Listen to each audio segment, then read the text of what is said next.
গুরুকে জানাই প্রণাম, যার শুভ কামনায় আমি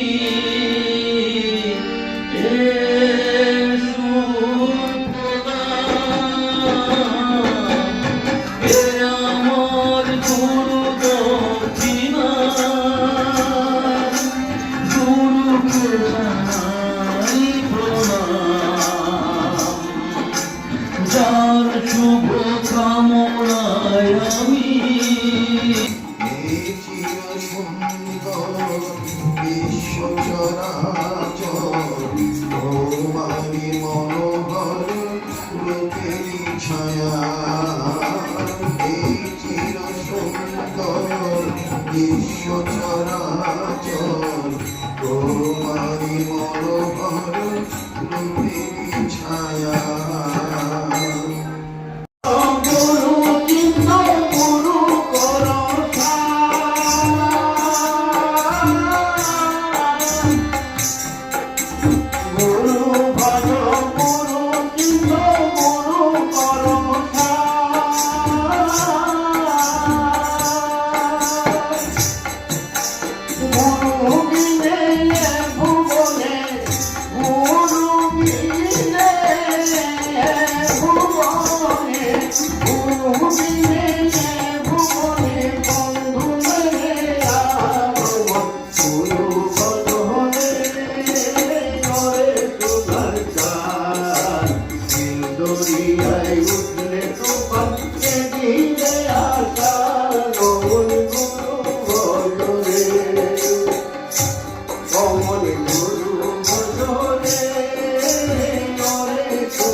गुरु ब्रह्मा गुरु विष्णु गुरुरेव महेश्वरा गुरुदेवी महेश्वर অর্থাৎ এই যে ত্রিদেব ব্রহ্মা বিষ্ণু মহেশ্বরের স্বরূপ আসলে গুরু, গুরুর মধ্যেই আমরা দেখতে পেতে হবে।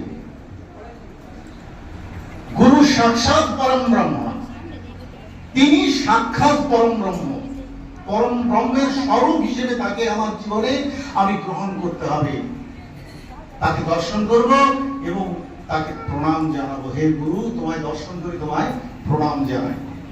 অজ্ঞান তিমিরন্ধস্য জ্ঞানাঞ্জন শলাকায়া চক্ষুরুন্মিলিতং येन তস্मै শ্রী গুরুবে নমঃ। অজ্ঞান তিমিরন্ধস্য, তিমির মানে অন্ধকার, অজ্ঞানতার অন্ধকারে আমি পড়ে রয়েছি, আমরা অজ্ঞানতার অন্ধকারে পড়ে রয়েছি। অজ্ঞান তিমিরন্ধস্য জ্ঞানাঞ্জন শলাকায়া, এই অজ্ঞানতার তিমির থেকে জ্ঞানের শলাকা দিয়ে কাঠি, যেমন আমরা ছোটবেলায় গল্প শুনেছিলাম জীবন কাঠি, সোনার কাঠি, রূপার কাঠি, সেরকমই কোন কাঠি, কোন শলাকা গুরুর কাছে আছেন, সেই কলাকা দিয়ে চক্ষুর উন্মিলিতং যেন আমাদের চোখ উন্মিলিত করে দেন, আমাদের জ্ঞান চক্ষু খুলে দেন। অর্থাৎ আমাদের শিক্ষা গুরুরা আমাদের সেখানে মায়াময় জগতে আমি কিভাবে এই জগৎটার সঙ্গে যুদ্ধ করে ভুল শুদ্ধ বিচার করে এই জগতে আমি কি করে বেঁচে থাকবো, নিজেকে প্রতিষ্ঠা করব।